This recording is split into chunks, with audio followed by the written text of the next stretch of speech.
Okay, so we are recording. Welcome to our Empathy Cafe, this is our Empathy Cafe looking at the values of a culture of empathy. And to begin with, just like this, say our intention statement. Our intention for this cafe is to build a culture of empathy, and in short, that means that everyone can openly and authentically express themselves as they wish and feel heard and listened to and understood to their satisfaction, and also for that to happen mutually. The circle models the basic qualities of a culture of empathy, in that everyone gets heard, and that we do that with mutual active listening. So just to begin with, we're going to just quickly go through, if everyone wants to share your name, where you're located, and one value that you feel is part of a culture of empathy. And I'll start. My name is Edwin Rutch. I'm from the San Francisco Bay Area. And the one value I'm thinking about right now is mutuality. So Sophia, would you like to go next? Sophia, I live in Sweden. And one value that I want to discuss more is boundaries. Okay. Aoife? Hi, I'm Aoife in northwest of Ireland, and what's coming to mind is honesty. Okay, and let me see here. Jenny? I'm Jenny. I'm in the UK on the border with Wales. And what I'm thinking about is suspending judgment. Okay, suspending judgment. And Sally, thank you.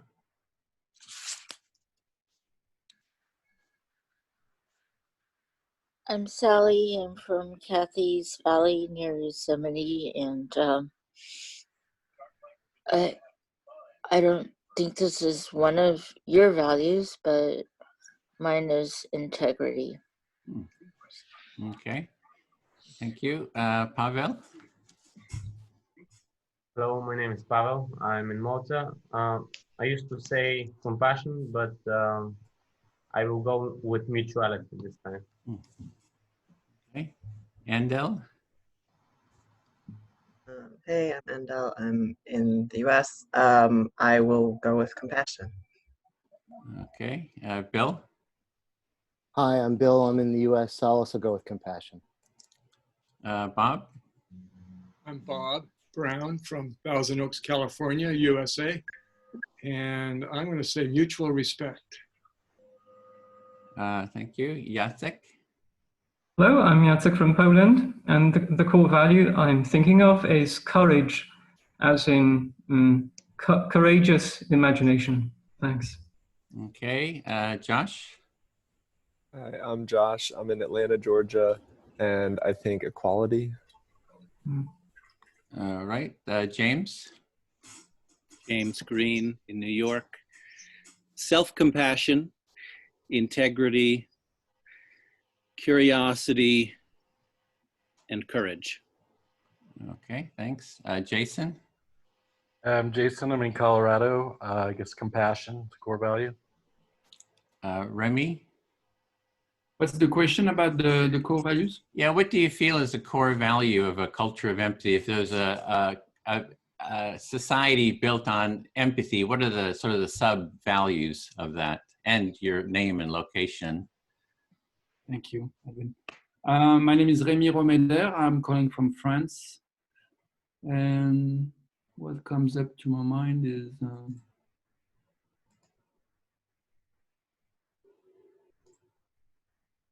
awareness. Okay. Presence. Mm-hmm. Clomax? Yeah, awareness, presence.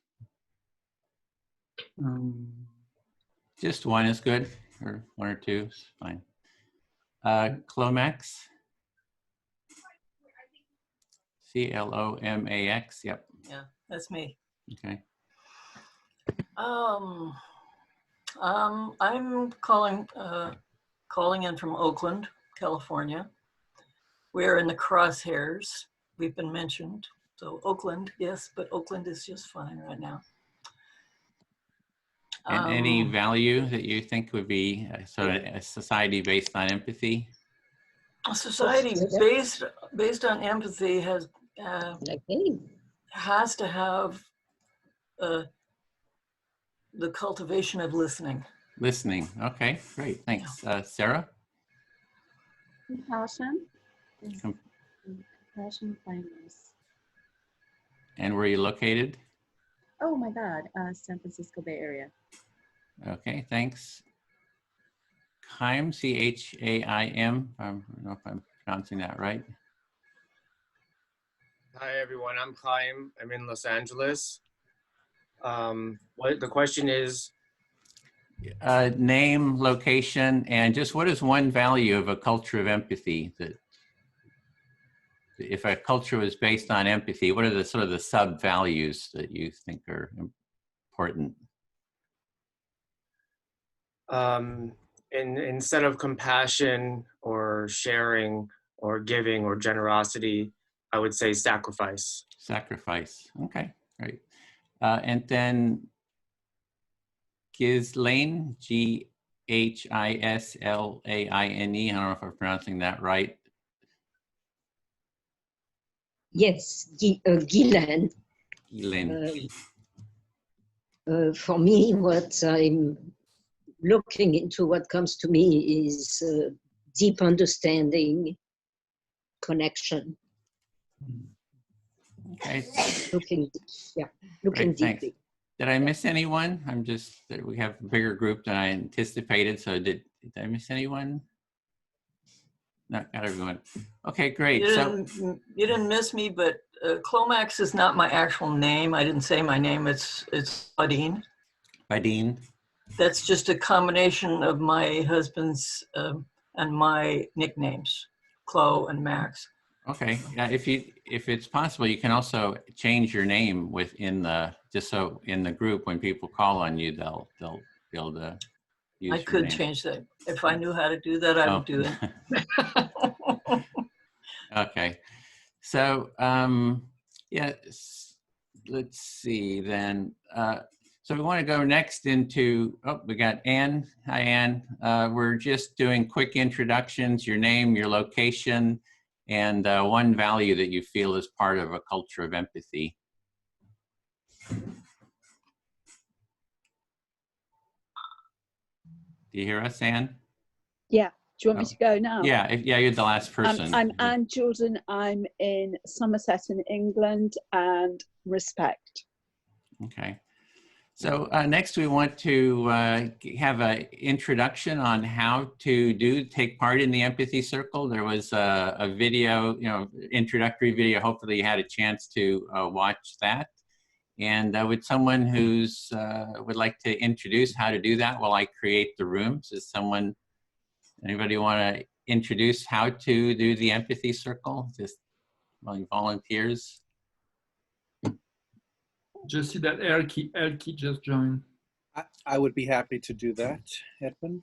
Oh, okay. Let's give, you want to go ahead then, James?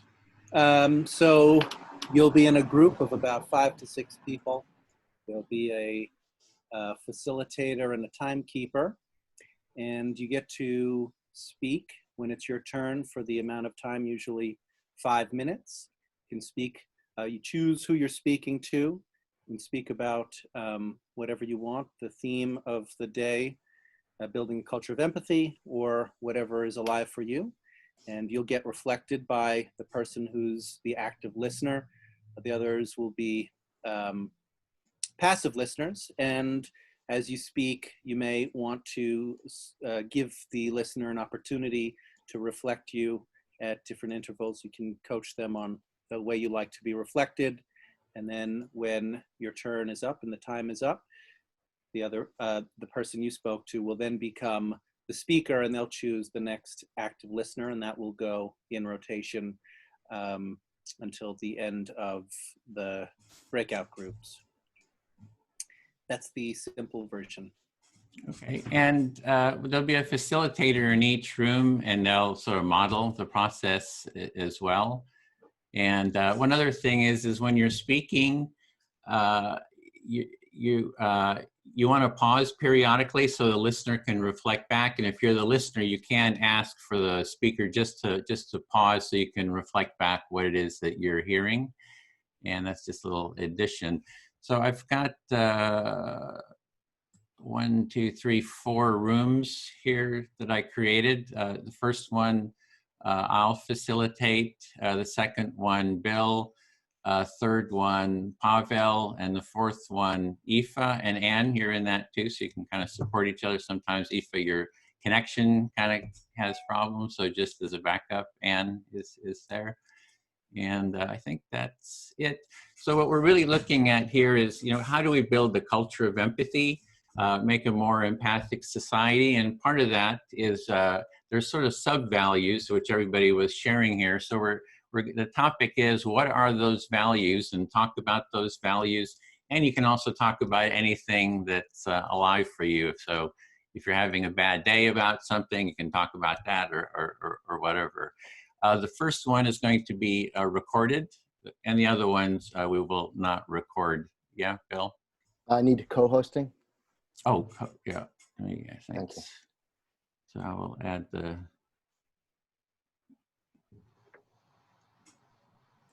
co-hosting. Bill, thanks for the reminder. And great. Do that to Pavel to make host. Okay, so we're going to go for, what is it, an hour and a half we'll have in the breakout rooms. We'll come back, and for about the last 20 minutes, we'll come back, and then we'll just do a little debrief on how that went. And so just think about during the call for the debrief, we'll report back any sort of report on what you sort of discovered in the breakout rooms, and maybe any refinement on the values that you came up with. So we're ready to go into the groups here, and there we go. See you in the breakout rooms.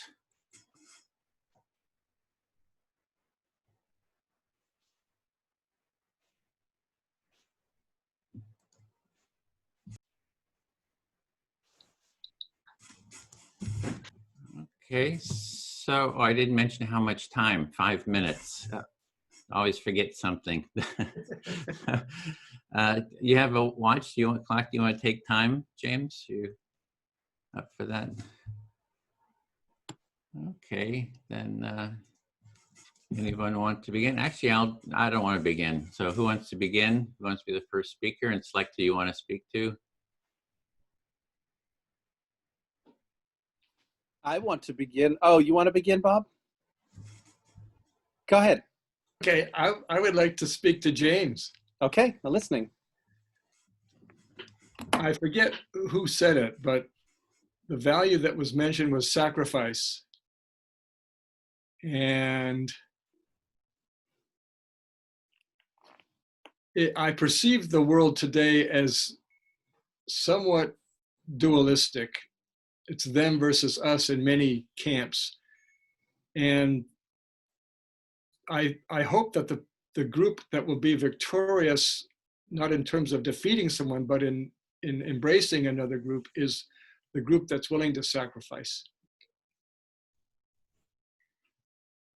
So somebody in the introductions mentioned sacrifice, and you identify a culture of us, them, that is pervasive in the world, and you're wondering and hope that the group that is willing to sacrifice is going to be victorious, I think you said? Yes, and not victorious in subjugating the defeated group, but victorious in embracing the other group so that there's just one, that we're all one family. And I think it's going to take a little bit of sacrifice and suffering to make that happen. So by victorious, you don't mean subjugating, but embracing. That you're hoping that one group will sacrifice and even suffer, if necessary, in order to have the integration of the two groups occur into one big group, one big family. Yeah. And from what I see happening in Portland, Oregon these days, I think that is manifesting what I hope to happen. Is here's people who are vulnerable out on the street, moms in yellow shirts who are willing to receive the strategies of the armed guards, and they're saying, take your best shot. I'm here to help you see that you're really a human being. You see the sacrifice of the protesters in Oregon, Portland, Oregon right now as an example of that kind of the sacrifice that you think will allow people to be victorious and embrace by showing up like moms wearing yellow t-shirts, exposing themselves to possible violent retaliation from federal police and saying, take your best shot. Yeah, and I get the feeling that this election year will have more of that, and I hope that the heartful, loving, kind folks will be visible publicly and be part of a movement to bring us all together.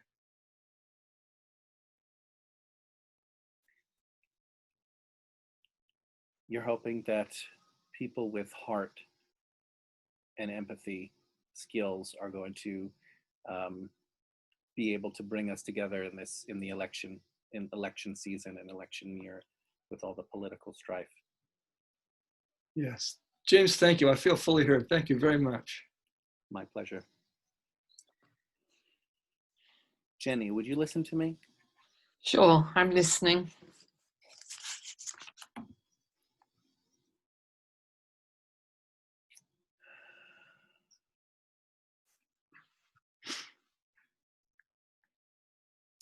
I am likewise inspired by the protests in Portland and the courage of people to come out in force and face off with the militarized police.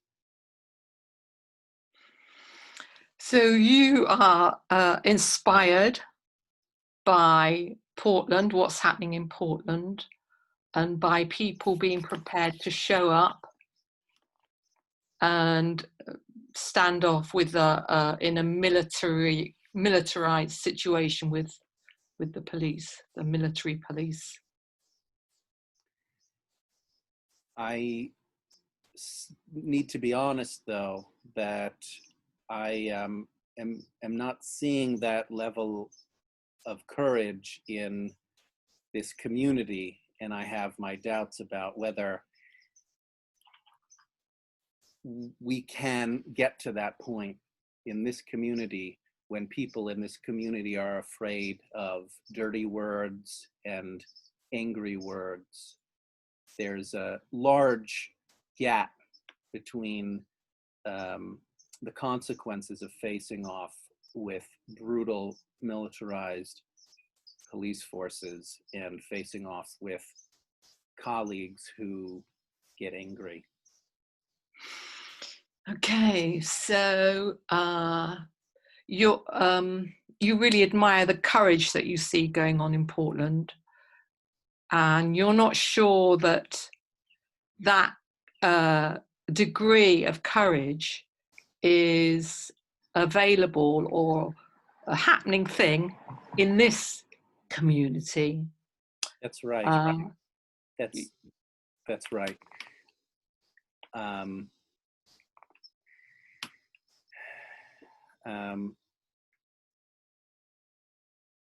I was excluded from the empathy circle facilitator training. I was accused of being problematic, and there has been very minimal openness to even having an empathy circle on that.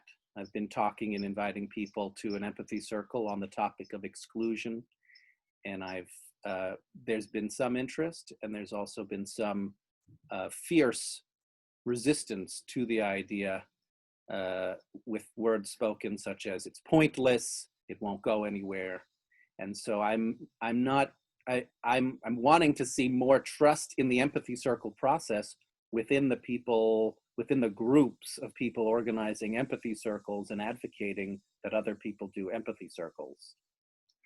Okay, so you were excluded from the empathy circle facilitator training. I don't quite understand why that happened.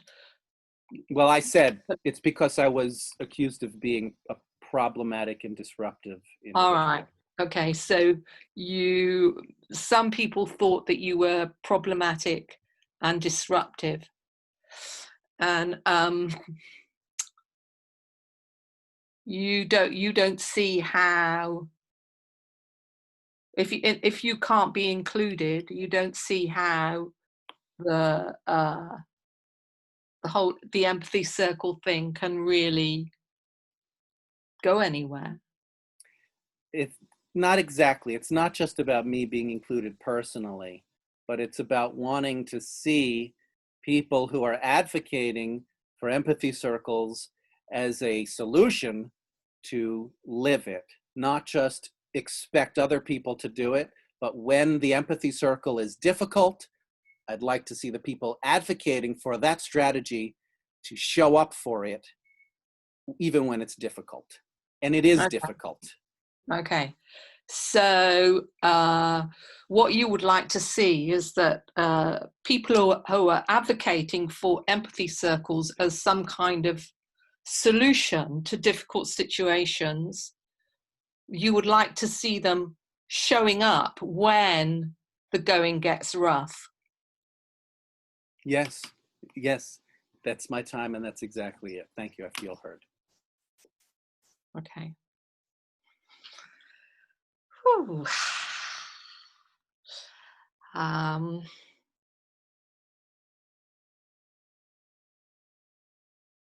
Bob, will you listen to me?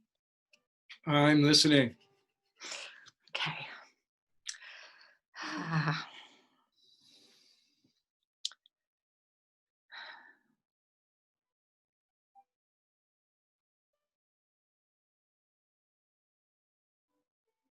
You know, I'm kind of new to this stuff, and you know, it's kind of, I did a couple of sessions that were highly enjoyable, and then I kind of hit a bit of a, you know, it wasn't quite so good last time a week ago.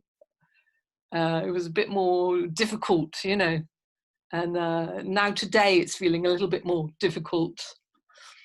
Pause. So you are new to the empathy circle world, and a couple of sessions are very enjoyable.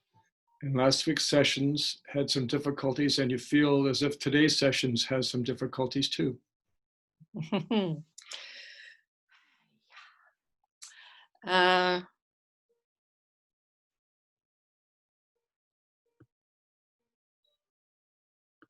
It's so listening is such it feels like a new skill. I feel like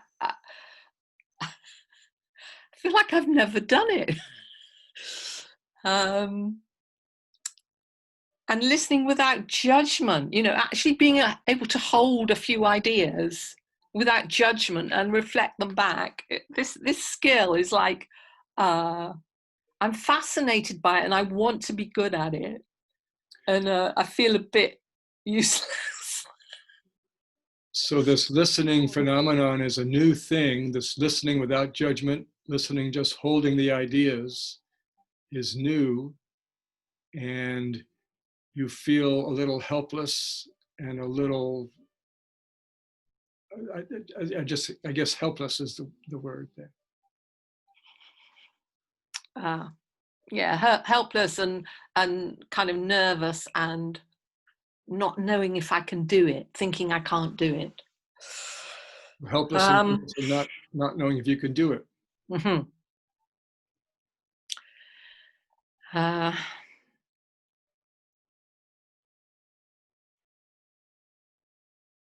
I just say that one of the things that I'm noticing is there's a kind of ritualistic quality to it.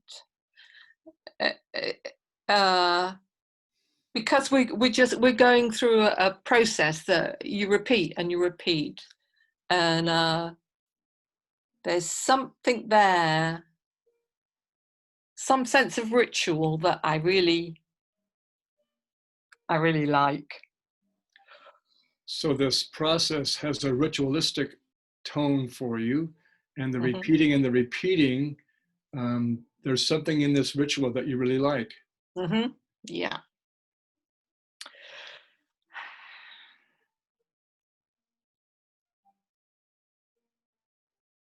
As regards to, if it gets kind of hairy and people are kind of grumpy or angry,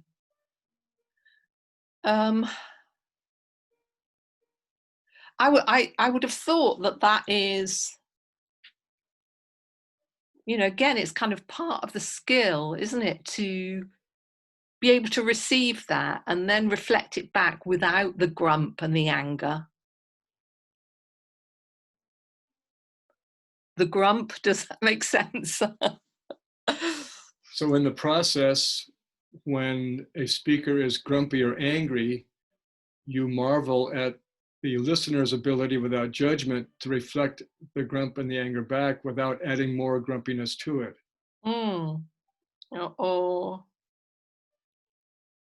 That seems to be a skill that we want to develop. So that's a skill we want to develop.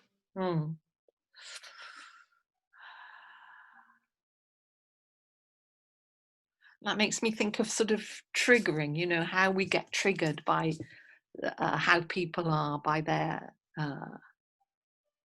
their expressions or the tone of their voice or the words that they choose can be very triggering. They can trigger us to automatic reactions. It's 5 minutes. So when a speaker is grumpy or angry, it can trigger the listener, and that triggering can bring out from the listener judgment and emotional language and words and tone of voice that isn't accurately reflecting, but adding something new to it. Yeah. Okay, Bob, thank you. I feel heard. You're welcome. Jacek, would you please listen to me? I'm listening.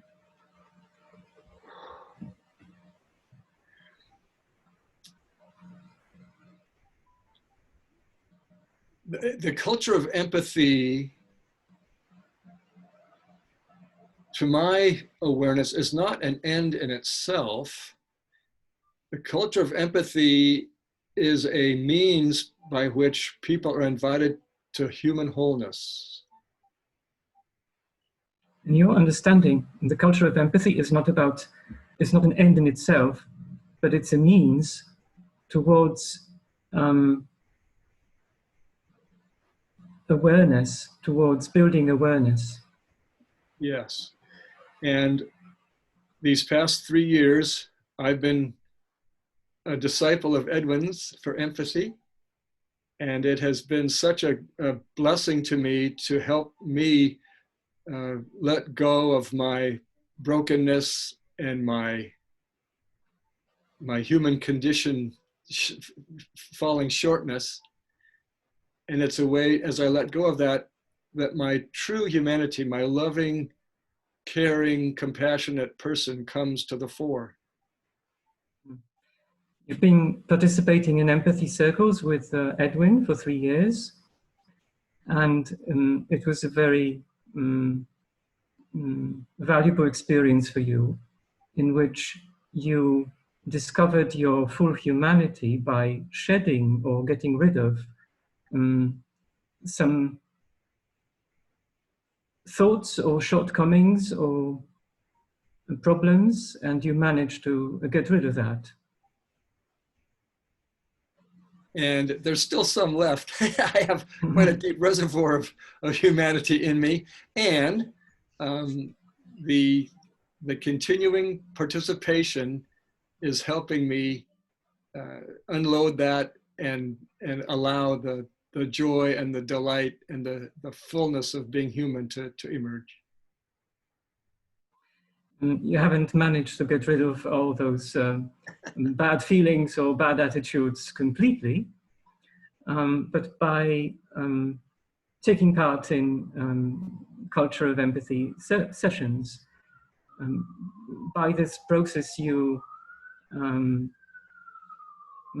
experience a lot of joy, and you experience your human condition as something happy. Yes, yes. Yes, thank you. I feel fully heard. Thank you very much. Edwin, will you listen to me? Listening. I think I'll refer to what Jenny was saying about the ritual in empathy circles. I also like this process and its structure, this reflecting back, because it shows this dynamics of a group, of a circle. So you wanted to address the ritual component that Jenny was talking about, and that you like that because it shows sort of the underlying dynamics of the group, kind of reveals something. Yes, during most of empathy sessions I've taken part in, I noticed that this discussion within the empathy circle was like a little bit like a meditation. There was also a practical lesson showing that a group of individuals as a circle is much more than the sum of the individuals. It's the dynamics, it's much stronger because we reflect each other's thoughts and we think together in a way. So there's sort of two qualities. One is you're just sort of describing the quality of the empathy circle. One is it's like a group meditation. It has a meditative quality. And the second part is it's bigger than the sum of its parts. Because we're all sort of thinking together, and so that makes more than the individual parts. Yeah, and I'd also like to refer to what Bob was saying earlier about this embracing another group and integration of two opposing groups with different political ideas or with struggling over something. So you're wanting to address what Bob was talking about how do you have integrate two groups that are in opposition? Bob was mentioning the election year in the United States. We just had presidential elections in Poland, and it showed how divided our society was, like 50% or 49% against 51%. So you're just addressing the election. We're having an election here, and you just had one there, and you're sort of noting how closely divided the population is, 49 to 51. So just very closely divided. And sacrifice, as James is saying earlier, and Bob too, you also mentioned sacrifice.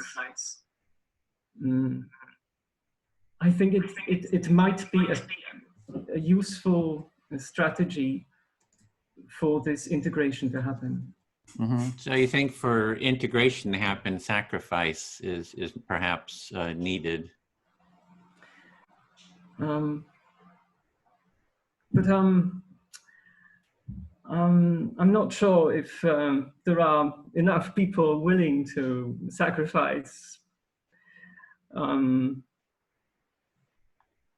Anyway, I know it's necessary somehow. For example, for rich countries and rich parts of the world and rich individuals or classes in societies to sacrifice some of their wealth in order to help those who are struggling to survive. Yeah, so you see the importance of sacrificing. You're not sure if people are really willing to sacrifice. And one example of that is the wealthy countries sacrificing some of their wealth to share it with the poor countries or individuals, I imagine.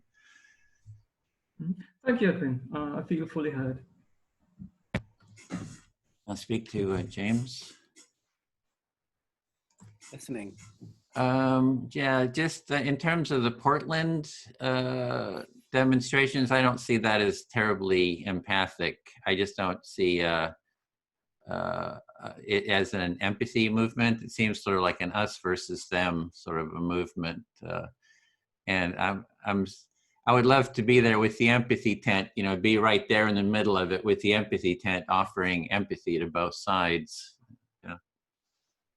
Yeah, so you're concerned that there's not a lot of receptivity for or motivation, empathic motivation in what's going on there, and you'd like to be there to offer an alternative with the tent. Yeah, and the other thing I wanted to address was, you know, you're talking about not being accepted into the training, that there's sort of underlying, you know, I see that we have principles, like there's a principle of, you know, openness and common humanity and other value. I mean, there's values, and from these values, principles flow.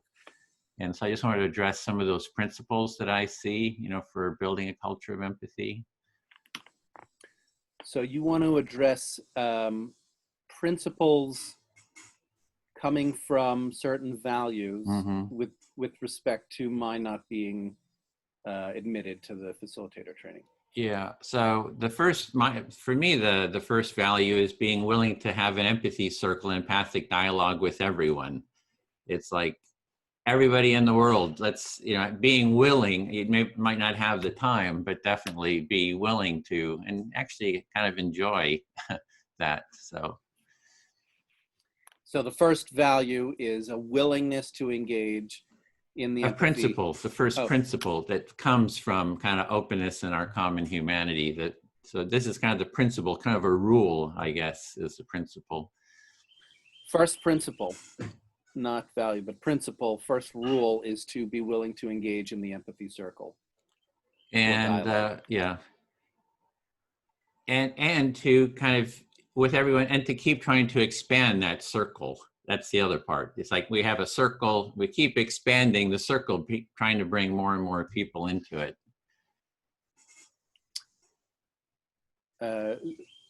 Next step or part of that is the idea, a motivation, intention to expand and include more people, other people.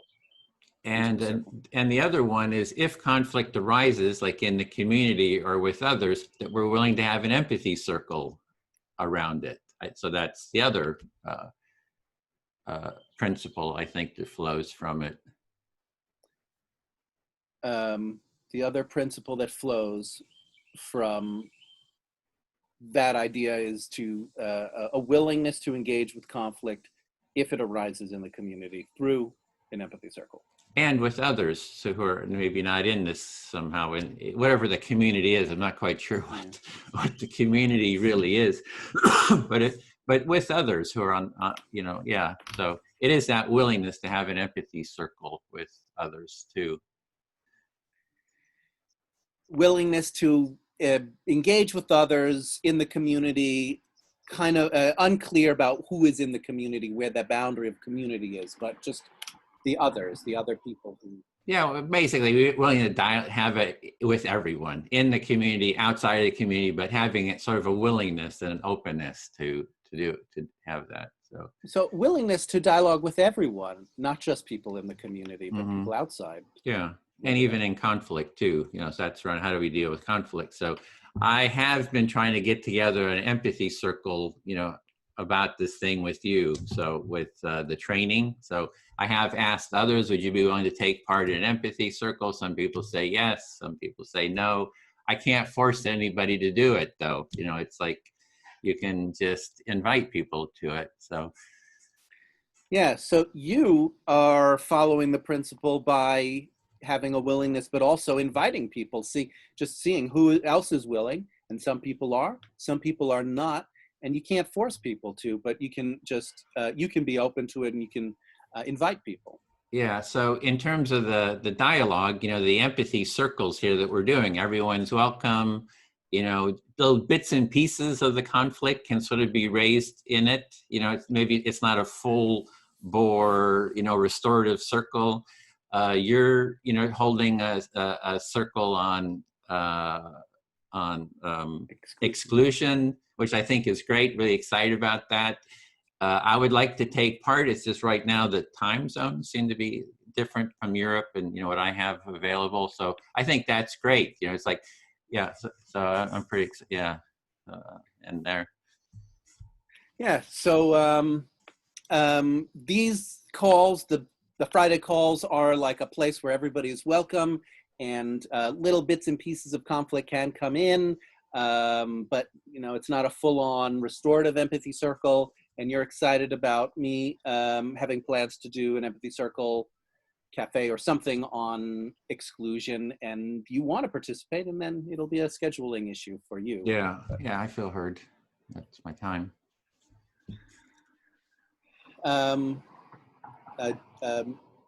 Jacek, would you listen to me? Yes, I will. Yeah.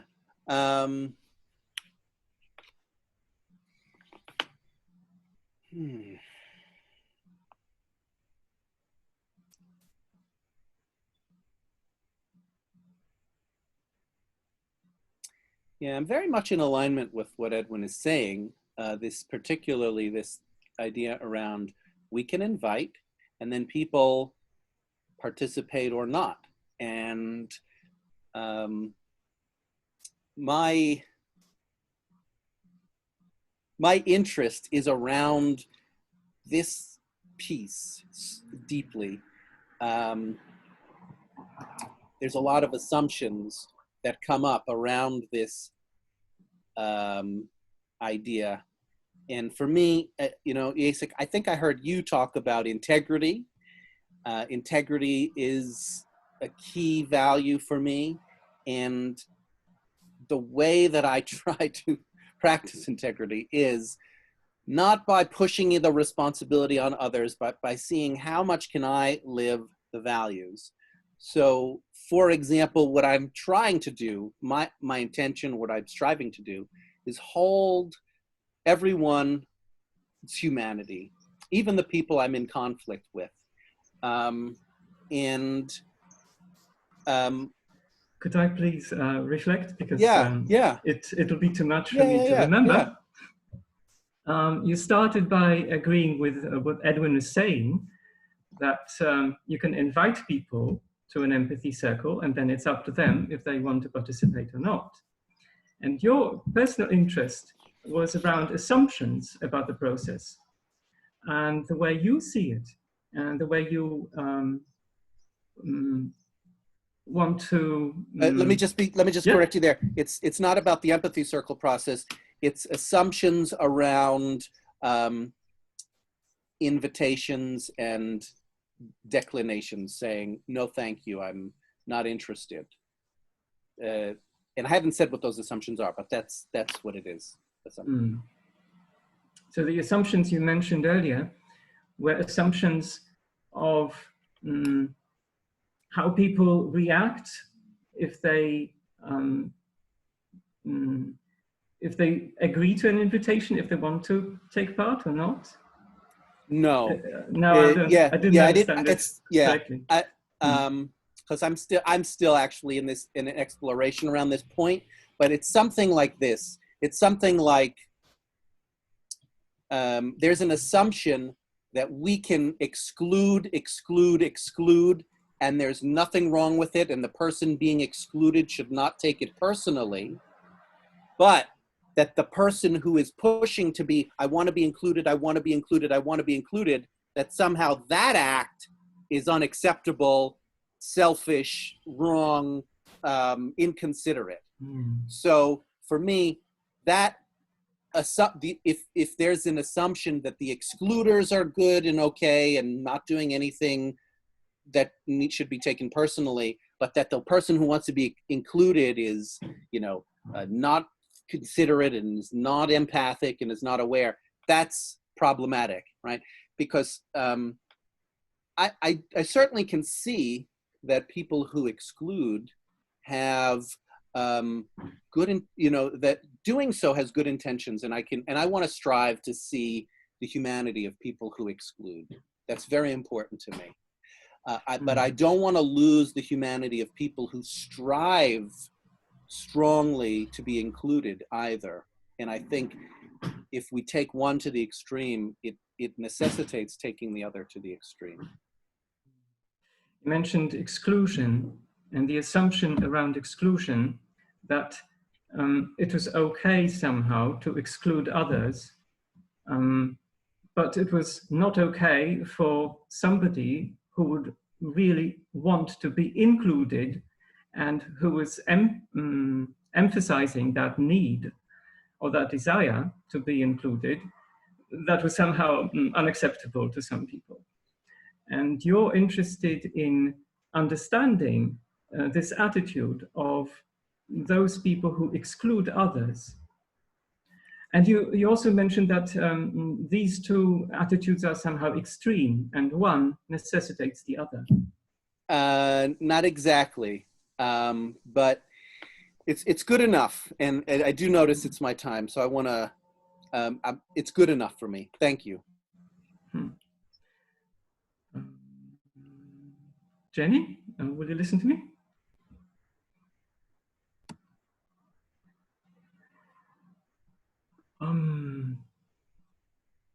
I think exclusion is a really hard topic, and it's really important to wrap your mind around it and see many examples of it in history, for example, or in politics. Exclusion is a really difficult topic, and it seems important to kind of get our minds around it. And you're thinking of examples in history where exclusion has happened.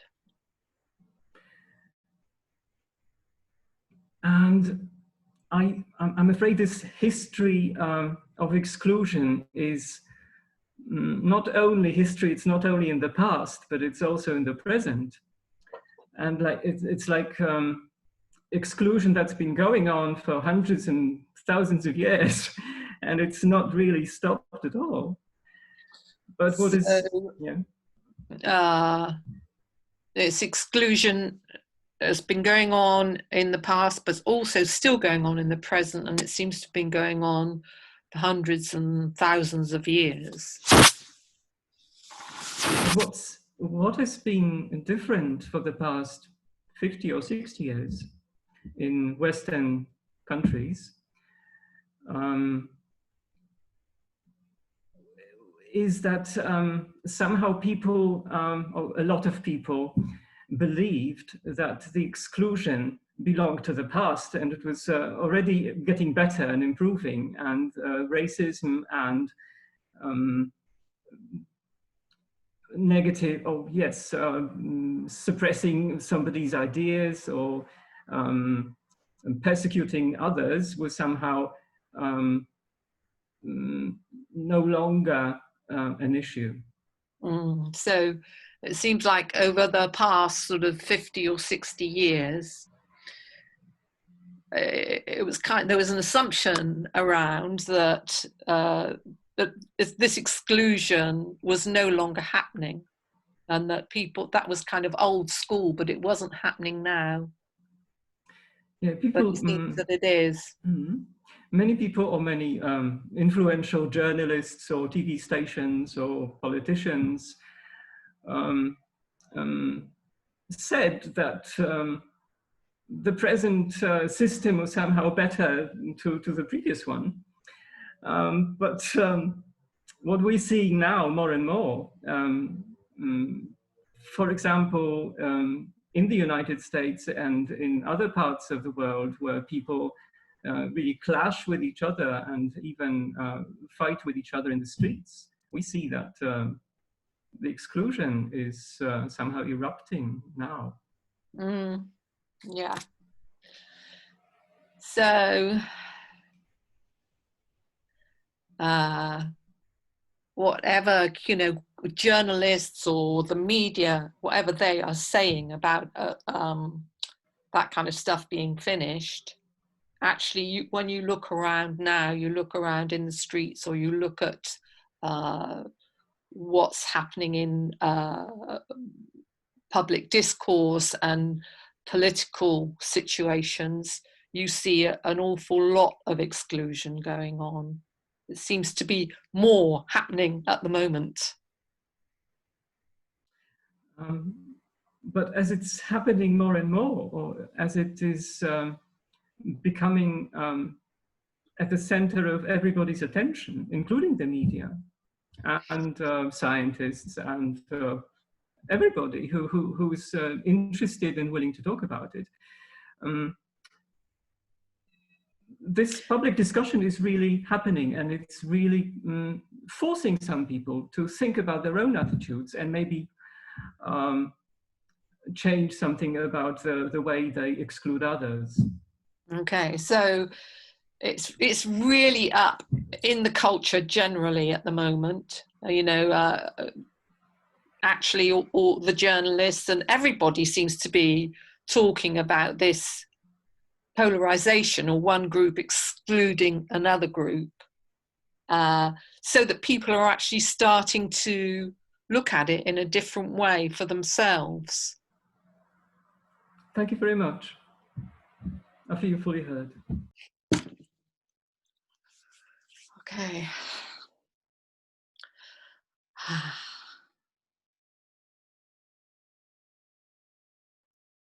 Okay, Edwin, would you listen to me? Listening. Okay.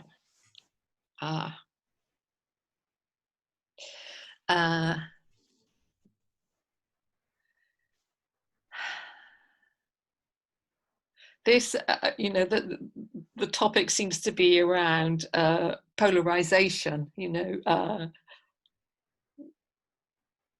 This group of people, they're all on a jive, they're all in the same boat, they agree with stuff, and they don't agree with this other lot.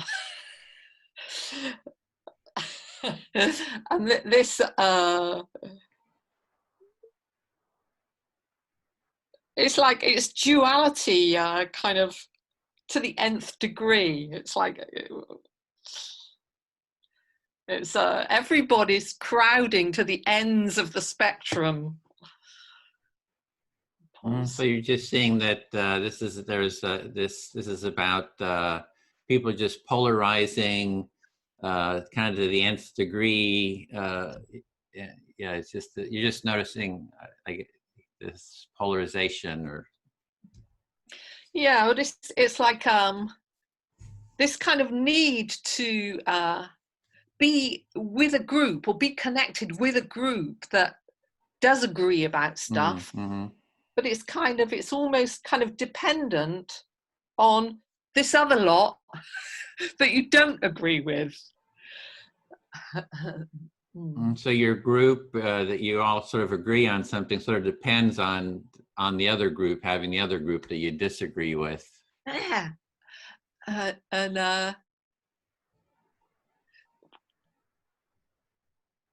So kind of that seems to be the generally what's kind of happening in culture everywhere you look. And then when you come back to this little thing that we're doing,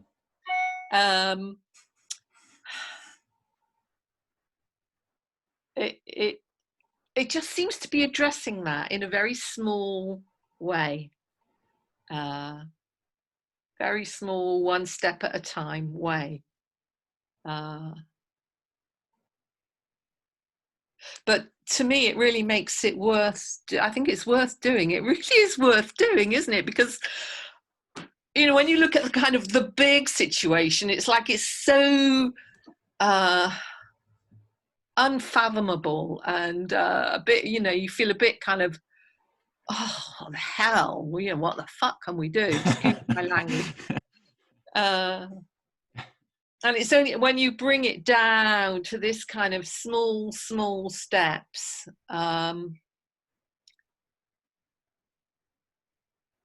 don't know, it's easy to underestimate the power of that, but actually there is a real power in these little connections and little attempts to bridge that gap. So you're seeing in society, there's a lot of, you know, polarization, a lot of us versus them.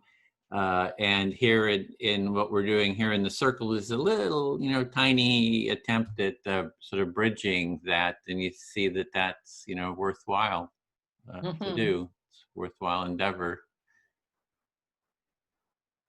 But the other bit of that was, you know, when you look at the whole situation, it's like it feels impossible when you look at it on the big scale. It's a bit flooring.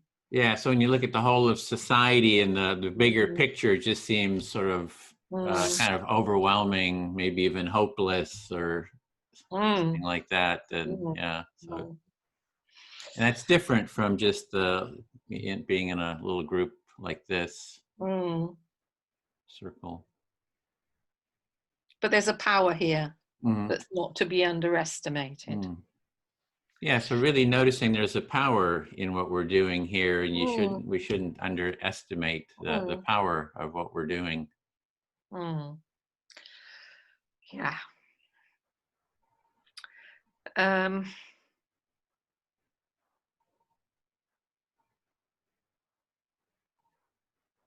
Well, I suppose we're, you know, it's kind of, in this sort of situation, it's quite easy. And when you take, and you know, this is something that I'm dreading kind of, you know, when you take an empathy circle into a situation where there's more conflict, so I've got a question around it. How the hell does that work? How does it work? Yeah, so you're really wondering, you can see how we're, you know, listening to each other, but how do you take this into maybe the larger society or into environments that have a lot of conflict, you know, just sitting with the question of like, how would that work? Yeah, that was the time too. I don't know if you saw that. But... Okay, thank you. I feel heard. Okay, Bob? I'm listening. Yeah, I was kind of make notes here. So the one thing is, you know, you're saying empathy is sort of a means to a different end. I see it differently. I see the means are the end.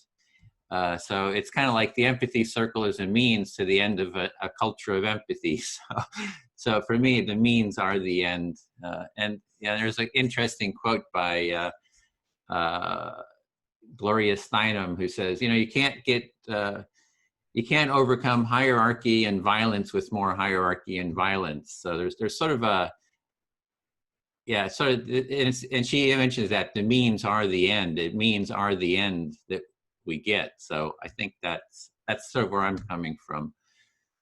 So as you make notes, you are commenting on my statement that empathy is not the end, but the means to an end. And you counter by saying, the means are the end, and the end is the means. And Gloria Steinem talks about hierarchy, and you resonate with that. So you own the empathy as the means and the end of the human endeavor. But that being said, that does create sort of a sense of wholeness too. I think that's what you were identifying. Is, oh, there's this wholeness that happens, you know, if we kind of integrate, you know, I remember James was talking about that empathy is integrative, or it's a slowly little step-by-step integration sort of process. which is a value of empathy, right? I mean, a value of a culture of empathy is that integration that happens. So the notion of wholeness is something that you include in the empathy world. And you mentioned James's reference to integration, and that is part of the empathy process of integrating everything into a wholeness. Yeah, and then there's a creativity that can happen in the integration, right? Like we have different views about things, and through that integration, the fun part is when you have creative ideas kind of pop out of that. You know, that's kind of that's the reward, is the fun of creative ideas, you know, so. So in the empathy process, creativity creeps in, and that's the fun of it when a variety of ideas, wide-ranging ideas are brought into the empathy circle and treasured there. And it brings up the memory of Johann Galtung, who created the Peace and Conflict Studies programs. He has a formula. He says, peace is equal to conflict, addressing conflict with empathy, creativity, and nonviolence, and it's a never-ending process. I think it's a nice little formula. You know, you kind of formalized it. So a scholar, idea man from the past talked about the idea that peace equals conflict plus creativity, and I didn't get the whole equation. Empathy and nonviolence. So peace equals creativity, empathy, and nonviolence. Yeah, overcoming, addressing conflict with empathy, nonviolence, and creativity. I guess that would be. So peace equals creativity, empathy, and nonviolence, overcoming that. Yeah, or addressing conflict. Yeah. Addressing conflict.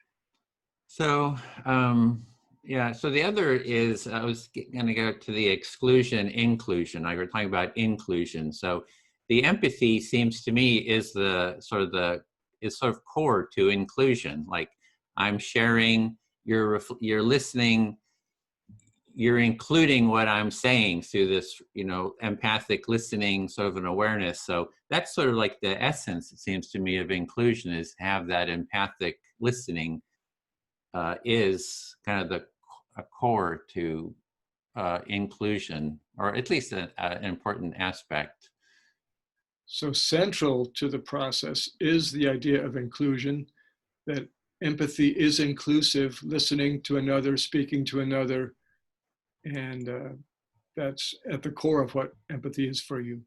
Yeah, so the one issue, like with, you know, that I think is that a lot of these, with James, what sometimes he kind of judges people, says, you're full of shit, which is sort of a judgment, is not, you know, sort of empathic. So it's like judging people, you know, we're kind of like not including them. It's like an including thing would be kind of sharing, like, I feel really upset, and, you know, let me hear, you know, or what you have to say. So it's, so there's a lot of, you know, subtle forms of exclusion that we can do. And so I think judgment is a big one. So you comment that when someone says you're full of shit, that is not an empathic expression. You counter by saying, when you say this, I feel something. And that is a more empathic, inclusive contribution to the empathic process. Yeah, there's a lot more to it, but my time's up. I feel heard. Okay. All right. James, would you please listen to me? Yes, indeed, sir.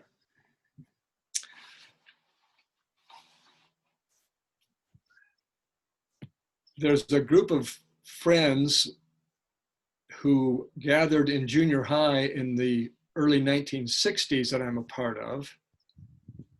And there are 2 attorneys. There is a medical doctor. There is a vice president of engineering. There's a CPA. There's an entomologist and a state forester. And my label in that group, I'm a theologian, and I'm being excluded by these friends. I've known them for over 50 years, and they're pretty much atheists, and I'm a theist, and I feel excluded. group of friends from your junior high school era, 1960s, who lawyers or researchers, but that what distinguishes you is that you are a theist and they are atheists, and you are experiencing exclusion from that group. Yeah. And I've been struggling with this for probably 15 years. And 2 of them have just died a few months ago. So that's one way of ending the problem. And the other aspect with the alive ones, the remaining ones, I'm just trying to find a way to accept the situation and move on. 2 of them have died. That creates a change, a shift in the relationship. It's all on you now, and you're looking for a way to, I think you said, accept or at least or transform, move through this frustrating dynamic. Yep. And my theism says to me, when we're all dead, it'll be great because we'll be together in this eternal, infinite environment of love. And so that gives me peace and hope and a tolerance and a caring for these remaining friends who are alive, and that I think I can deal with it.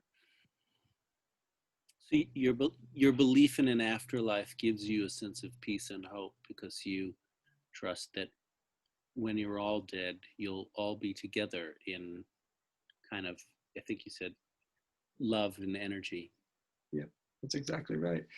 And so my community of heart community is a bunch of meditators that I meet with twice a week online. And that's my real group.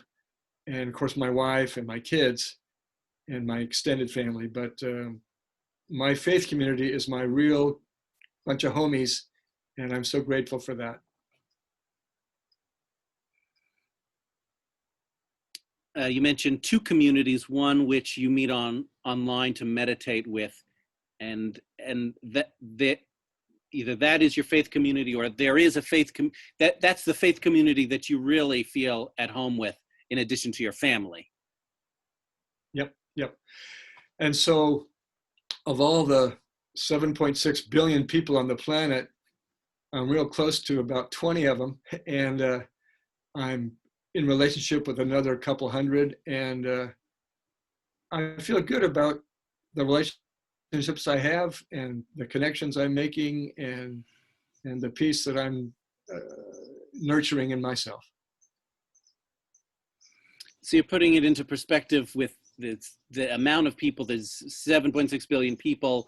You're friends with 20 of them, and you have light relationships with about a couple hundred, and you're happy with how you're showing up and with how you're navigating, managing these relationships, the relationships you do have.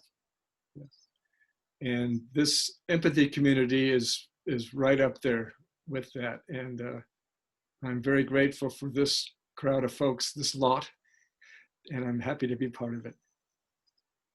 You're grateful for this community, this group of empathy liking folks. It's part of that larger group of people that you interact with, and you're grateful for these people. James, thank you. I feel fully here. Thank you very much. You're welcome. Edwin, would you listen to me, please? Listening.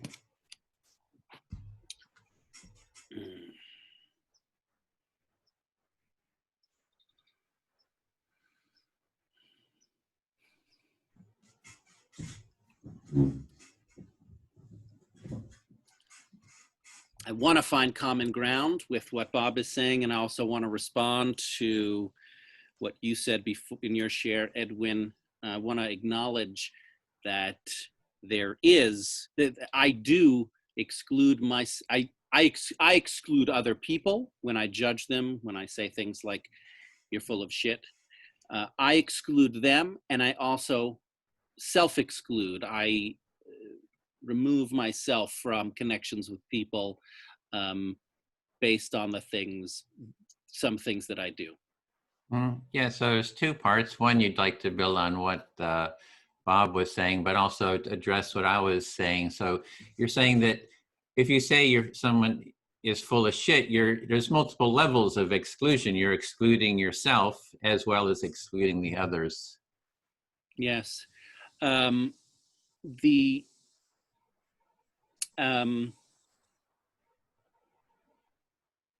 funny thing about exclusion is we are all doing it all the time, and there's nothing inherently bad about exclusion. Just by virtue or nature of making any decision, we are thereby excluding whatever it is we're deciding not to do. You know, if I go to see a friend, that means I'm deciding not to go see a different person. We're excluding constantly. Yeah, so you're just saying that exclusion is like ongoing, constant, sort of like almost being part of it. Not sort of, it is part of being human. Is just excluding something. Yeah, and that's why, for me, a transformation in the way I think about exclusion is not to say anyone who excludes is bad and you shouldn't do it, but just simply to bring it into my awareness. What am I? Great example, right? How am I self-excluding? What am I excluding? And can I be clear, direct about it, even just to myself? That is where I have leverage. I don't have leverage. If somebody wants to keep me out of an event or a group, it's outside of my power sphere.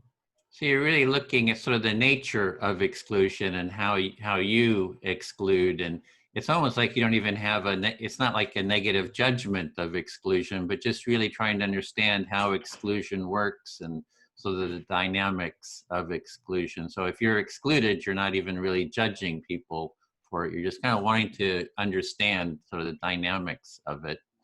Yes. And a big issue for me is around language and speech. And a concern that I have is how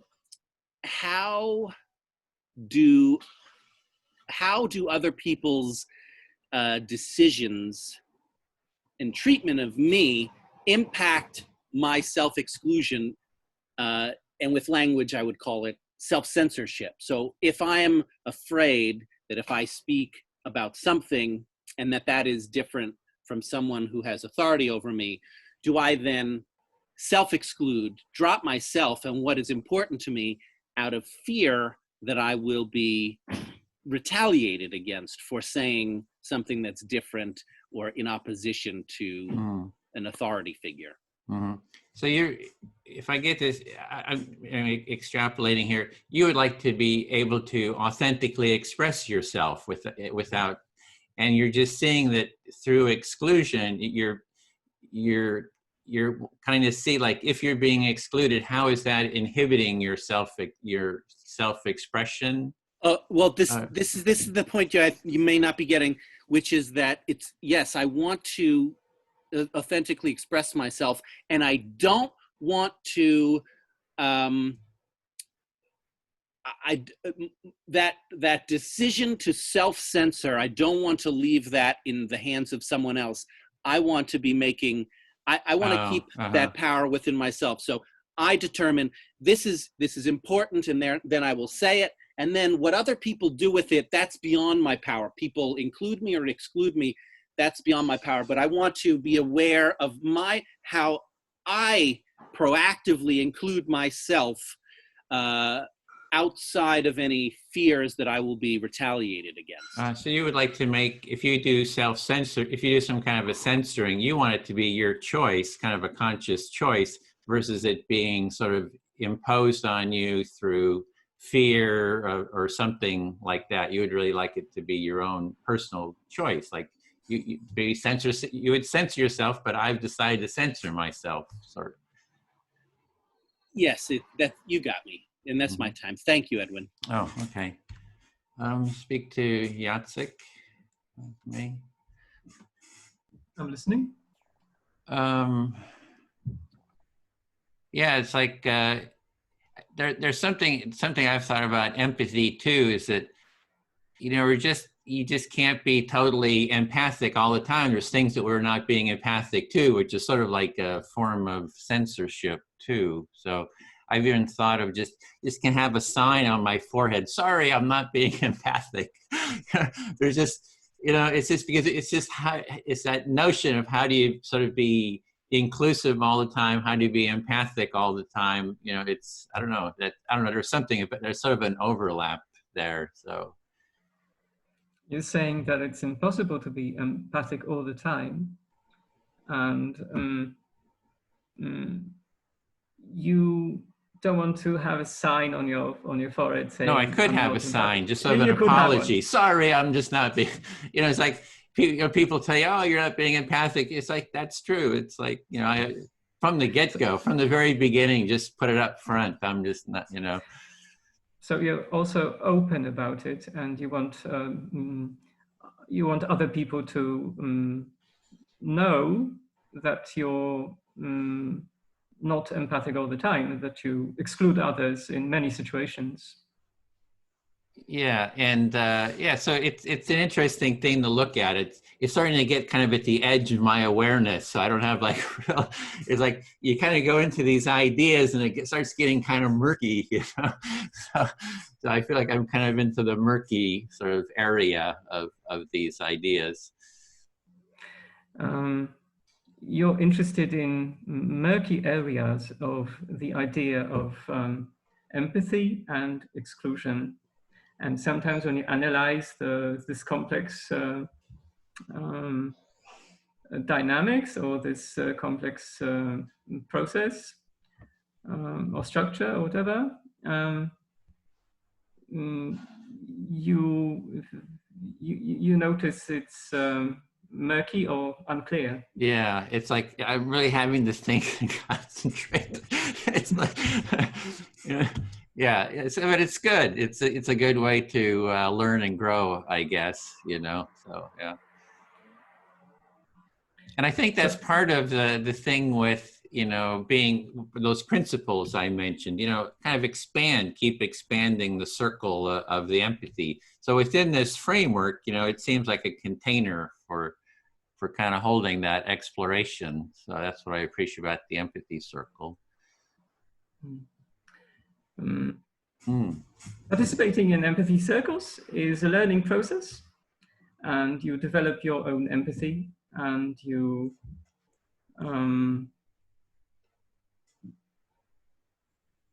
yes, you're getting. Yeah, I feel heard. But I just had another. I think so. One thing about the empathy circle is you can have judgment. Like I say whatever you want. So if James says, "Edwin, you're full of shit," you know, that's fine. So all they do is empathize. Oh, well, I'm hearing you really feel I'm full of shit, and that's fine. It's like, and tell me more. You know, so there's at least, even if we're not mutually empathic, if there's judgment, the one-sided empathy of hearing the other person helps to transform the judgments into sort of connection. So that's something I do see about the power of empathy.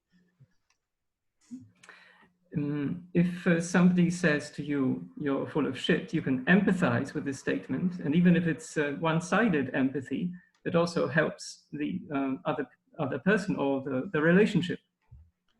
Yeah, because it sort of there's at least partial empathy in the relationship. There's still sort of a feeling of connection and being present that I think is that, yeah, it kind of can help start sort of addressing. It kind of helps. It's that big world that Jenny's talking about, of conflict and judgments and right. So, but we're taking a little piece of that and sort of transforming it with empathy. Yeah. And then, yeah, so then, and usually if you just start listening to people after getting past the judgments, you start hearing about what's underneath it. It's like, hey, I'm angry about this, and why are you angry? And you know, all the whole roots, and you just kind of explore it and you say, oh, that makes sense to me. I'd feel the same way if I was in your shoes, probably. You referred to what Jenny was saying about those big social problems. And you said that Empathy Circle was taking a small step at building awareness and learning empathy. And when you start talking about when you reflect somebody's emotions or ideas, judgments, you notice how they work, and you notice what's behind them. And it's this learning. When you reflect somebody's exclusion, when you empathize with somebody's exclusion, you know, or lack of empathy or judgments, that kind of helps kind of transform the energy. It's transformative when you understand somebody's lack of empathy or your own lack of empathy.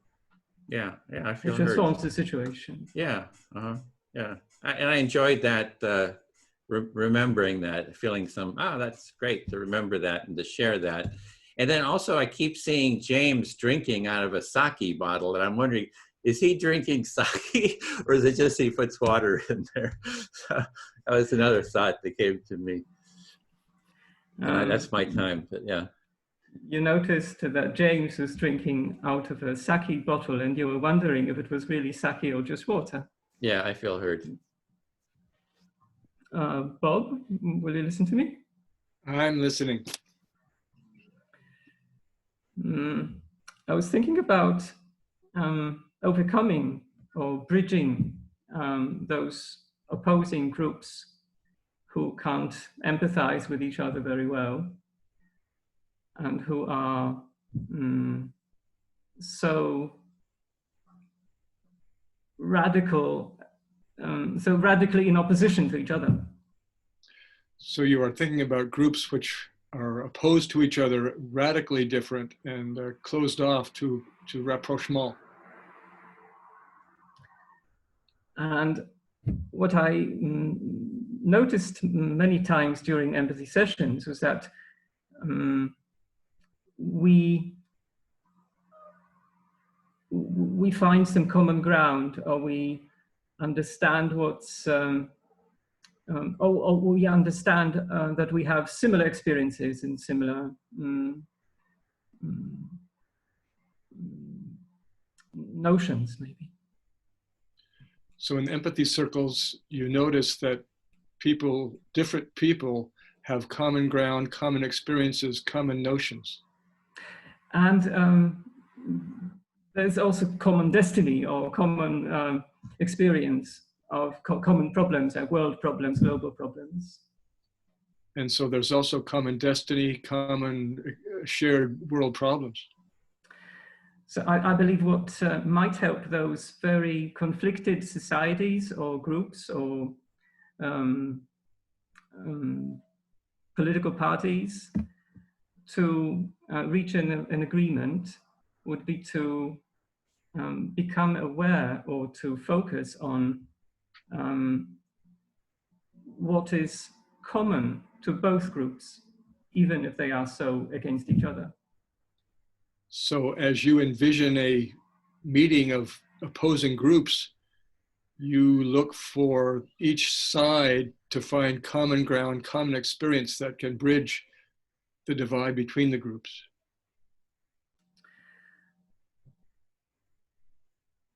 So this is a very radical, these very radical times, and many radical ideas emerge and are becoming popular.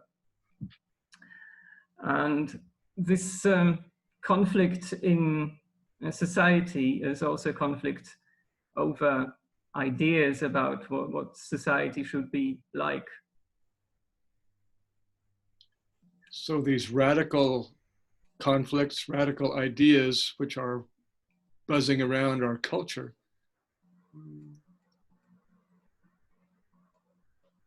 I'm wondering if, and please help me, I'm wondering if each side acknowledges their own radicalism, could they appreciate the radicalism in the other side? Yes. What I mean is that this radicalism, which is probably due to the dire situation, forces mutual exclusion, because the ideas or the solutions that two opposing groups suggest are so unthinkable to the other group that it's really difficult to find this agreement or empathy. So the radical polarization that exists over the critical issue is a divide that you wonder if it all can be bridged. So I sometimes notice that when I talk to people who have very different ideas or very different beliefs, I find it really hard to include them and to empathize with them, and not to reject their ideas without really having a close look at it, look at those ideas. So when you are in conversation with people with radically different ideas, you wonder how there can be a bridge between you and that radical different group. Yeah, and I'll give one example about how inclusion, I'm finishing, how inclusion worked. I was talking to my neighbors on the evening of the presidential elections in Poland. And we all had very different ideas. But there was one neighbor who's like 18 or maybe 19.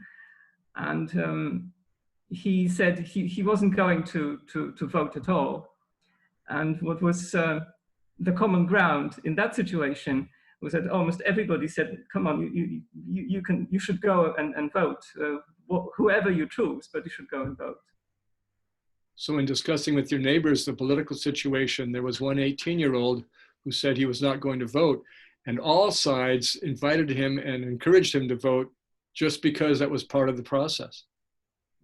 Thank you, I feel fully heard. Okay. Jenny, would you please listen to me? Yes, I'd love to.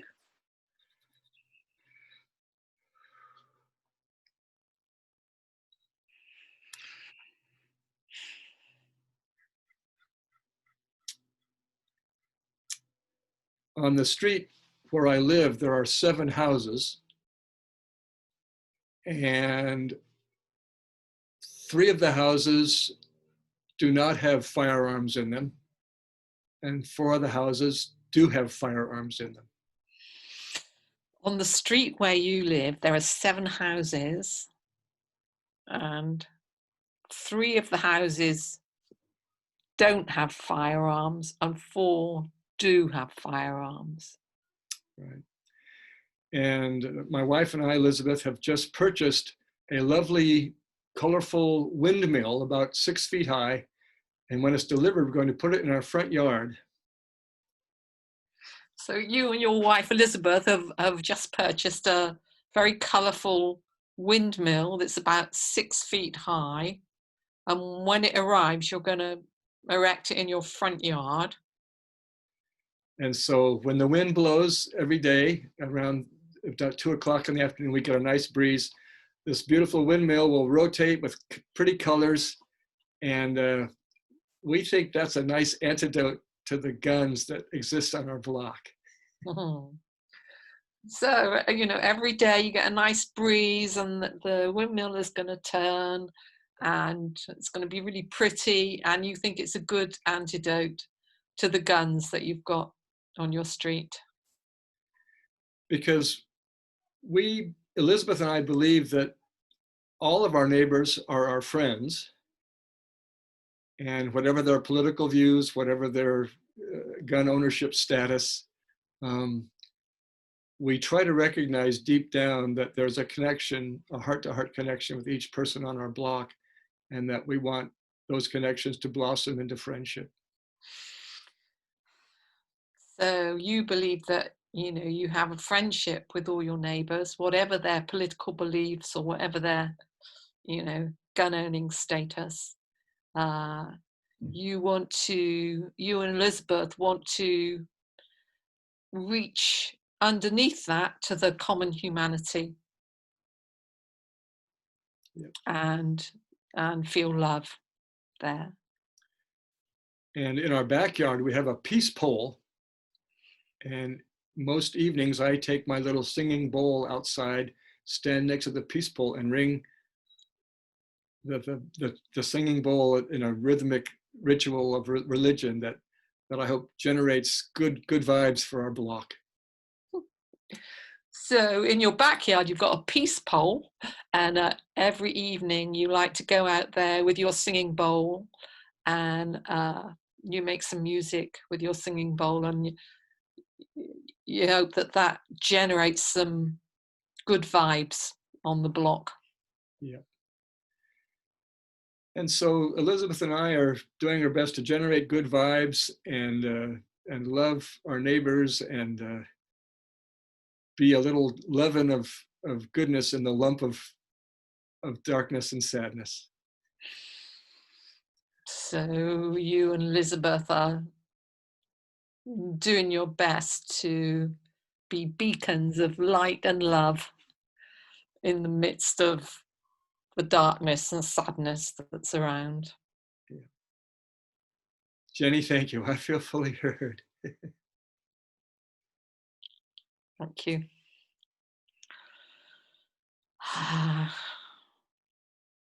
James, would you like to listen to me? I'd love to. Okay. So,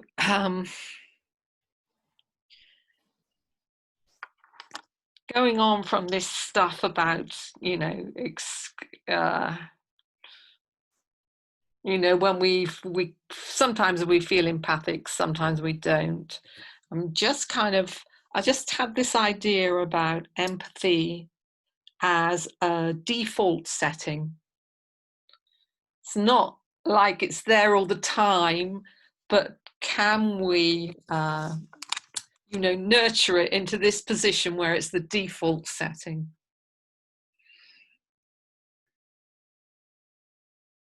So following on a theme of where empathy is or is not, you recognize it's not always there, and you want to make it so that it's the default position that we find ourselves in. That it's, it's something that we aspire to come back to as we wander off down our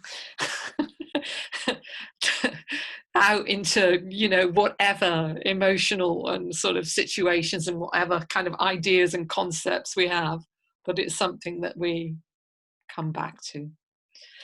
I'm also, the other thing I'm kind of thinking about, I'm comparing empathy circles to other things, or wondering about empathy circles. And, there's kind of deep listening, and there's active listening, and there's different groups that do this listening. And then there's empathy circles, and then there's circling, which is kind of another thing again. And I'm just wondering how these relate to each other. How can these different modalities be empathic towards each other, or where the crossover is? So you're aware that there's different systems for building a culture of empathy, perhaps, where different names, circling and such, that you're wondering where the overlap is amongst these systems. Mm-hmm. Yeah.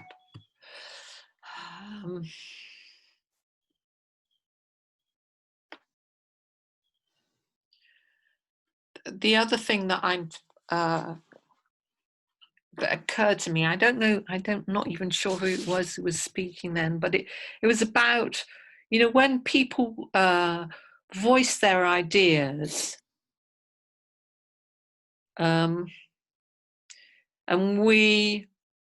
what we tend to do is we kind of judge them on that idea. You know, they're not our sort of person because they have a gun or because they think such and such.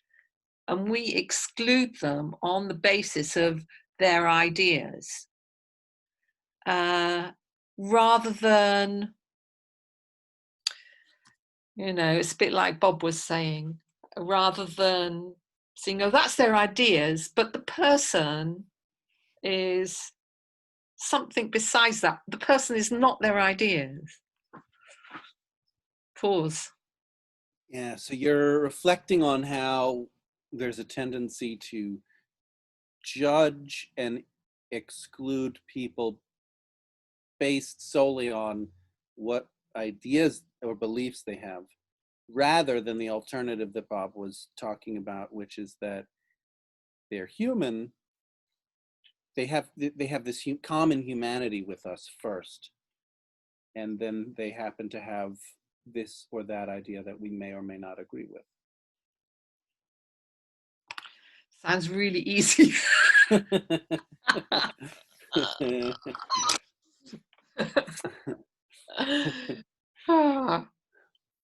Mm.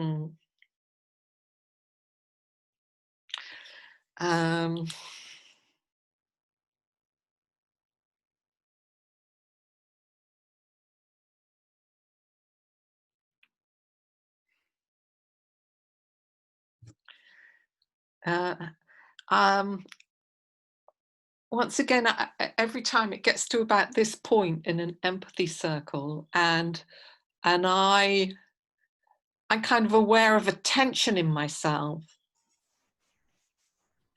a tension in trying to get it right. And I would very much like to relax into it a bit more, relax into this, relax a bit more around it. All right. You're noticing a pattern that at the end, towards this point in the empathy circle, you start getting tense with a belief or a desire to do it right. And you'd like to transition to more of a relaxed approach to how you're doing it. Thank you. I feel heard. Okay. Okay, that was our time too. We're heading back to the full group since it's a larger group, giving it an extra few minutes. So, thank you. Thank you.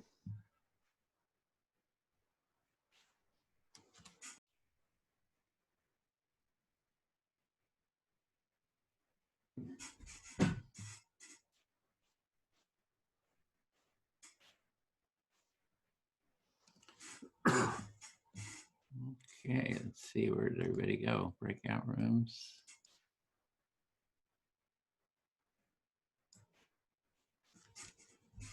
People probably wrapping up.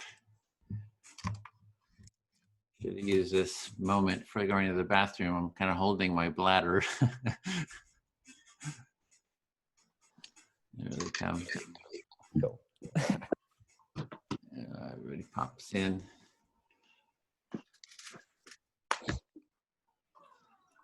We got another 10 seconds. It will be automatically brought back. That should be it. Okay, great. So hopefully, yeah, everybody's back. So we want to just do a short debrief. Just we can go for, maybe you can go up to 1 minute. Just what came up for you in the discussion, and maybe I'll just go first. Yeah, there was for me there was we talked about empathy being a means and an end. we talked about the principles that flow. We have these different values: common humanity, inclusion, etc., empathy. And what are the principles, or what are the rules that flow from that? So we discussed that and talked about finding common ground. And so it was very wide ranging, but also going into the deep qualities of the empathy circle itself. So yeah, it was very interesting. So maybe we can go around. Oh, Bill, would you be willing to call on people in time that, or do you have? Sure, I'd be happy to. And so you just got like 1 minute to share. 1 minute, okay. Jenny, would you like to share what you harvested? Okay.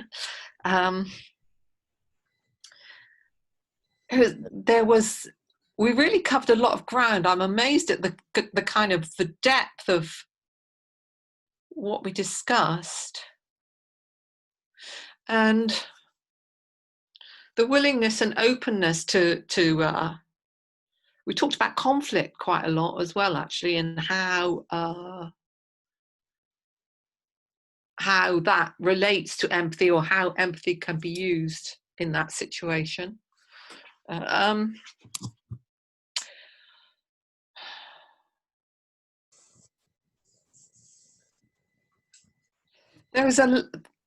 We just went through so much. Do you know what? I'm a bit knackered and can hardly remember. Okay. To be honest, I'm like, oh, okay. It was big and yeah, It was big and lovely. Okay. And I liked it. Great. Bob. Me? Oh, I'm sorry, Bob Brown. Sorry. Thank you, Bill. There's a progression that often happens in a good empathy circle of from words to emotions to values. And I certainly experienced that 3-level progression today, and I became more aware of my values, and I'm really delighted that I did, and so grateful to be part of this process. Thanks, Bob. Jacek. You're mute. Oh, there you go. Yeah, I also had a similar impression to Jenny, that our discussion was really overwhelming. We covered so much ground and so many different topics, many of them having to do with opposition, conflict, lack of empathy. And we explored how other people's opinions or attitudes caused exclusion, or caused exclusion as a reaction. And we were wondering how we can deal with that problem.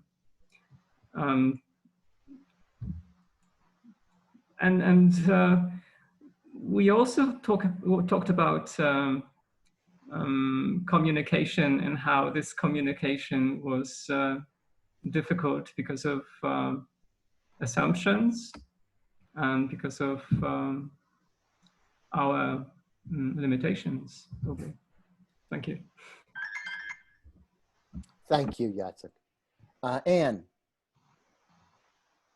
I think our circle was a bit disjointed, really, and I think I will speak for myself. I think I came in with a strong sense of how important it is to be understood, and I'll stick with that. Thank you. Thank you, Anne. Josh. So I guess one of the things that we talked about in terms of a culture of empathy was that we really need a holistic approach, and like with a W, to see the whole, and that it's not just strictly human that we can empathize with. And I talked about that conversation that you all had about empathy trainings, and the word empathy meant to feel into, and how it really applies beyond us. And yeah, we just had a really great time kind of understanding how conflict can also help us learn. So thank you, Josh. Chaim? Hi.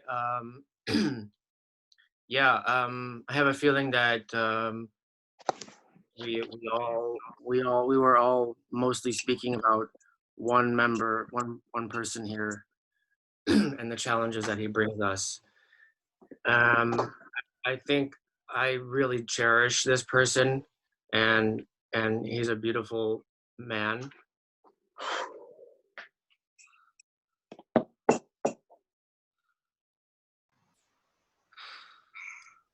And reflecting what happened in the group today was that I learned about listening with the body, or listening from the other's perspective, especially if it's a woman. But rather than arguing about philosophy or about ideas, hearing the needs and the heart of the other person, which is more important. And that's I think the key to harmony between men and women, black and white, is integrating the difference, hearing the need, and not just the content of the speech. We all want love. That's all any of us want. Okay, are you done? Yeah. Okay, thanks a lot, Chaim. I was in a circle with you. It was a pleasure to be in there with you. Claudine.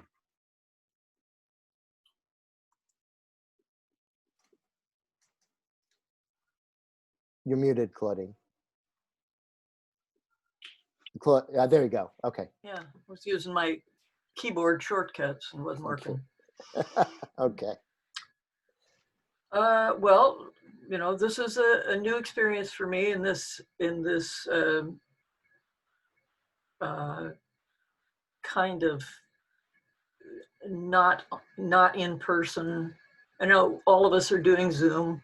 We're having to get used to this, not being able to give somebody a hug. You know, we had people expressing the desire to hug other people, which kind of ricochets off of your neurons, and like, whoa, I'm there, but I'm not there kind of sensation.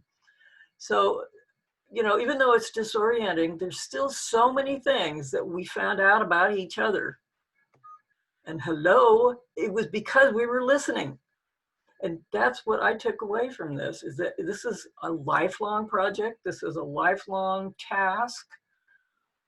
It may appear onerous. So sometimes you're having a conversation with somebody and your mind sort of drifts off, and then you bring it back and then it drifts off. That's what it's about for me. Just trying to be there. I'm trying to be here right now. I'm not anywhere else. I hear you. Thank you, Claudine. Great. Andel. Yeah, I don't think we talked about the topic at all this time. But yeah, and we had some technical difficulties, but we yeah, just got to hear about each other's experiences and perspectives. Thank you, Andel. Sally.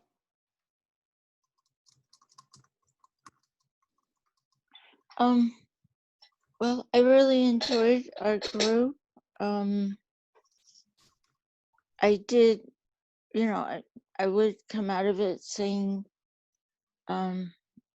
just, you know, when someone is, you know, doing a page, it's hard to reflect on a page.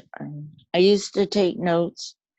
I decided not to because I thought it would improve my listening skills. And Dal was just a joy, and I loved listening to him. It was right from the heart, and I wanted to just say, you know, my husband was here at that time when I shared, and we're working on a Earth game, one or two sentences and being heard. So something that is reachable for, maybe people that might have autism or something. And that's it. I feel heard. Great. Okay. And I see that, Sarah, you have to leave. So why don't you go next, Sarah? Thank you. So our group is really great, and we spoke about the in-group versus the out-group and how that makes it hard for people to empathize. They only empathize often with their own inner circle and their own issue. And we talked about how that is hijacked by the culture, or maybe it's a culturally learned phenomenon that's used to polarize people and also make people in positions of power not accountable. And we really dropped into, we actually dropped into how to be heard more fully. And it was really a great circle. Thank you. Thank you, Sarah. Okay, let me pick up again. And Sophia. Yeah, we talked about setting boundaries towards people who come here with bad intentions, and to have a kind of respect for that people who come here had individual needs, and we are not all the same, and that should be respected. We come here for different reasons. And then we went on to discussing embracing our femininity, which I enjoyed very much, which was actually initiated by Chaim, and that was very appreciated from me. And that we all need to embrace our feminine sides in a masculine culture, basically. Okay, are you done? Yes. Great, thank you, Sarah. Sophia. Sorry, Remy. Yes, hi everyone. Harvesting.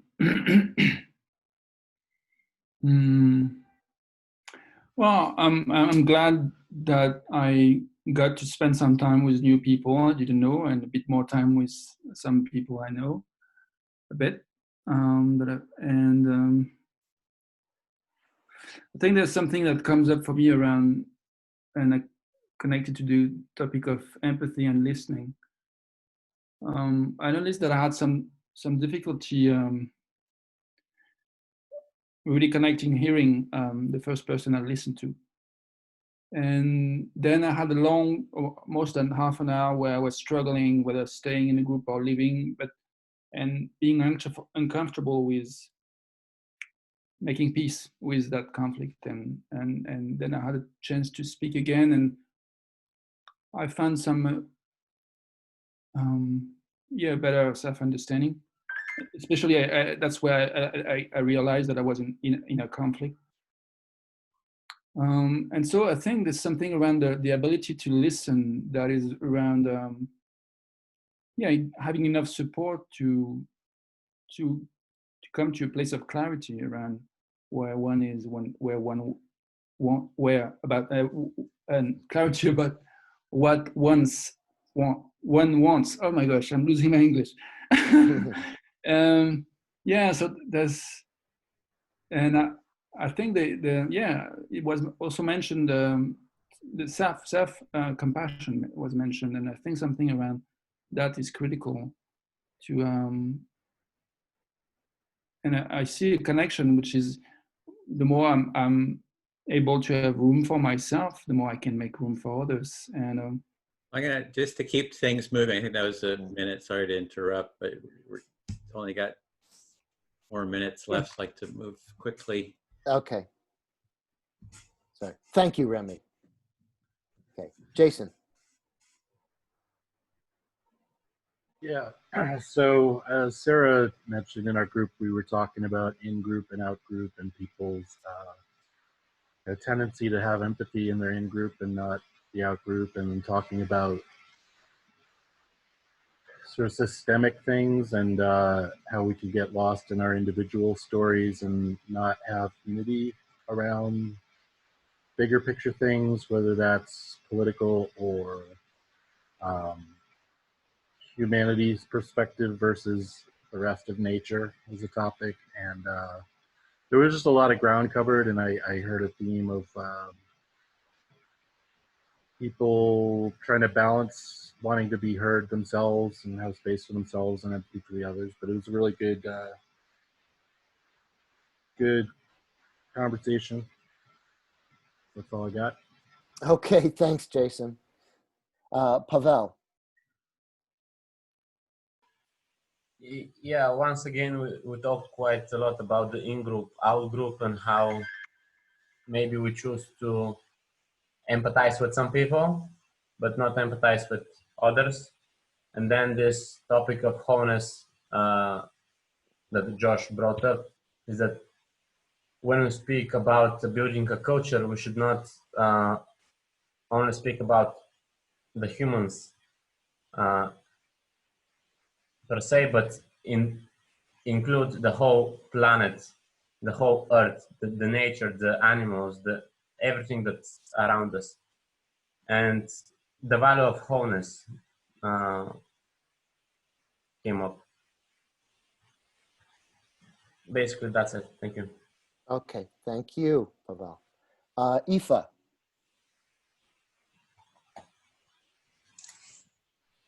Yeah, it was a lovely group, and I'm really grateful to everyone in it. It was very gentle, and there's a lot of stillness in it, and compared to all the other groups I've been in, it was a lot less intellectual, which I welcomed the change. And that's not saying nobody's intellectual in the group I was just in, but it felt more kind of somatic, or yeah, and it struck me that when we're caught up in the thinky world, it's very difficult to be empathic. You know, we can all have nourishing, fascinating conversations about stuff, but the actual felt experience of empathy and the honest expression of how you actually feel, not how you think, but how you actually feel, can get lost. So I feel very grateful for the group for helping me to just stay in a feeling tone, which is how I live my life, and not pulling me into like this intellectual drama. So thank you. Thank you, Aoife. James. Yeah, I got to talk about and explore the topic of exclusion a bit more. It's something that is near and dear to my heart, and I think that we did touch a couple of interesting new areas around it, around one point around how sometimes there's a belief that on one hand, those who exclude are not doing anything wrong, but that the ones who wish to be included and push for it are. And I was just saying that they're two sides of the same coin, and we all exclude and we all include different times and for different reasons. So it's important to me, and it was a good circle today. Thank you, James. Let's see, Anne, you already went, I think, and then Elke. Oh yeah. So was my first time in the empathy circle, and I just want to give everybody a hug for the openness and the like listening and sharing. And I want to. Josh said something about whole and W with a W, and so the German word for healing is related to to whole. And that was totally what I experienced in our group, where we started off with a little bit of tension, not really conflict, but tension. And then the whole group kind of like grew together. And so it was a really nice starting point for going further and experience that with each other. That's it. Great. And Katrina, I think you just arrived. Was Katrina in a circle? Yes, I'm here. Right. Were you in a circle earlier, or did you just come in? No, I just came in. Oh, okay, Katrina. We're kind of doing a reflection on the circles right now. It starts till 8:30, does it? The next session. I'm sorry, I got it wrong. Oh, yeah. In a half an hour, we have the facilitators. I'll drop out then. Okay. Okay, that's all right, Katrina. Good to see you. Sorry about Okay. And then finally, I was, you know, we talked about content and what we were talking about, but I really was impressed by the way people really listened to each other. It wasn't about, you know, we really dropped into that respectful interchange, and I really appreciated it. So it's interesting because there are cognitive issues, but then there's an emotional feeling, and I felt that we met each other on emotional common ground, and I feel appreciative to everyone in the circle who was with me. That's it. Edwin, I'll back to you. Yeah, great. Thanks, Bill, for doing that. So that's it for our time. I just put in a link. That's a Google document that I posted several times to begin with, where you can add your contact info. But there's also a link there to upcoming empathy cafes. So there's various ones that we do.